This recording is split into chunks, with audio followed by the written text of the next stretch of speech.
ada beberapa titik yang disukai. Jadi ketika orang dirasuki makhluk gaib, pasti makhluk gaib ini, jin dan sebagainya, akan bersemayam pada titik-titik tertentu.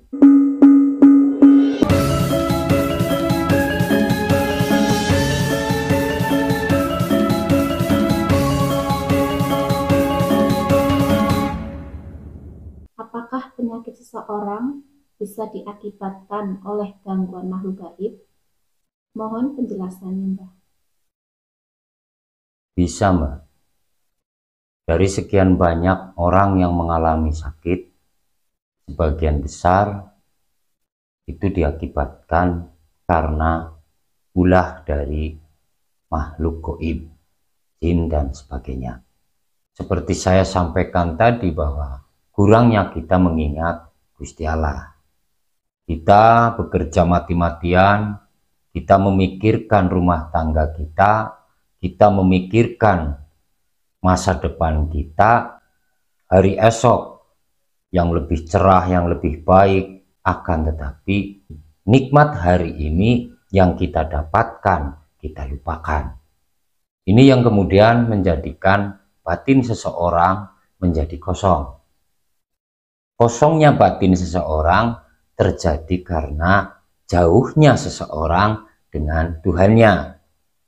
Nah ini, Mbak. Ya, Mbah. Pertanyaan berikutnya, Mbah. Ya. Bagaimana cara mengenali orang yang diganggu makhluk gaib? Mohon dijelaskan ciri-cirinya, Mbah. Ya. Ciri-ciri dari orang yang diganggu oleh makhluk gaib. Ada beberapa tanda-tanda. Yang pertama, seseorang ini memiliki pandangan mata yang berbeda.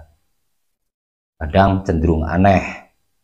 Dia berbicara dengan kita, tapi dia selalu menatap ke sana kemari, sedangkan seseorang ini sedang berbicara dengan kita, tapi dia seperti tidak melihat kepada arah kita. Ini adalah salah satu tanda bahwa seseorang ini diganggu makhluk gaib, atau memang di dalam tubuhnya bersemayam makhluk gaib, jin dan sebagainya.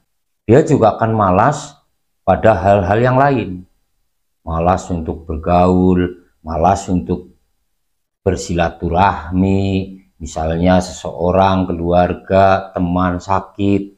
Biasanya orang ini akan bermalas-malasan untuk menjenguk. Ini juga salah satu tanda bahwa seseorang ini mengalami gangguan dari makhluk gaib. Lalu tanda yang ketiga, biasanya orang ini akan selalu segan, enggan untuk bersama-sama dengan orang yang memang memiliki energi yang positif. Dia akan enggan.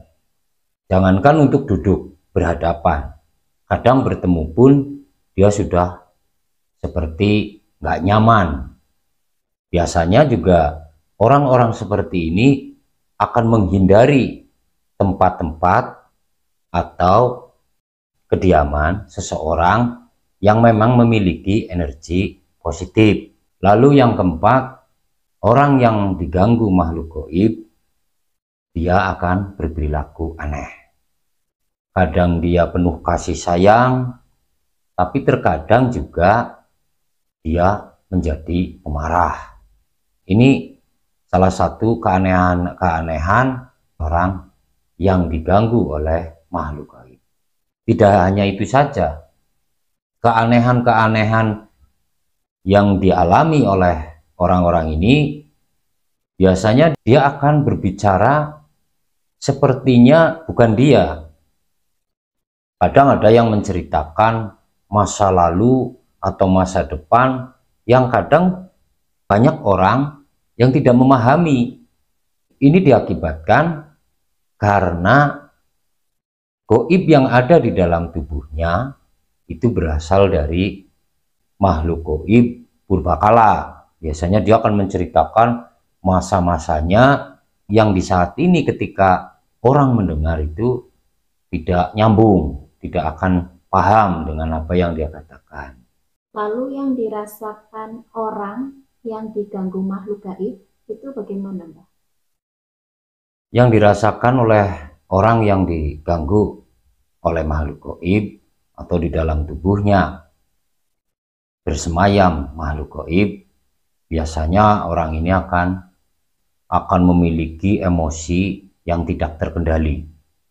Ini salah satu yang dirasakan oleh orang-orang yang diganggu makhluk gaib. Lalu kemudian orang ini juga akan merasakan cemas, khawatir. Dia tidak paham apa yang dia cemaskan, apa yang dia khawatirkan.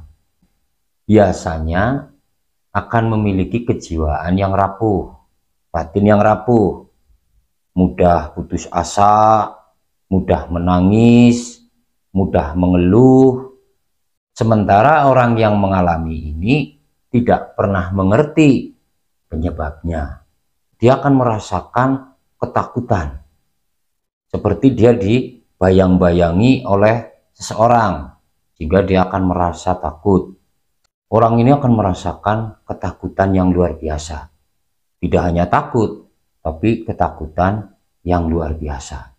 Ini adalah beberapa yang dirasakan oleh orang-orang yang di dalam tubuhnya yang dirasuki oleh makhluk gaib atau diganggu oleh makhluk gaib.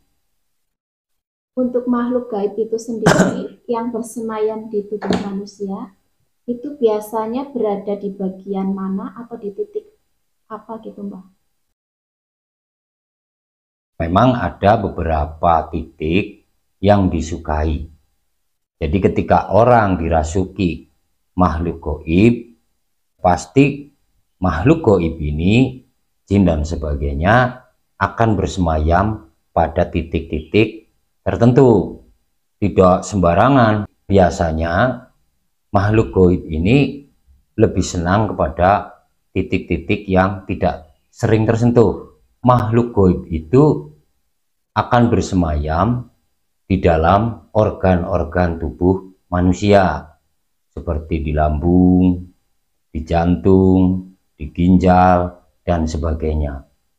Makhluk gaib bersemayam di bagian ginjal, maka orang ini akan mengalami sakit ginjal. Bersemayam di jantung, orang ini akan mengalami sakit jantung, dan seterusnya. Secara medis kadang bisa terdeteksi, bisa tidak. Kadang bisa juga dokter ini mengatakan bahwa tidak ada penyakitnya.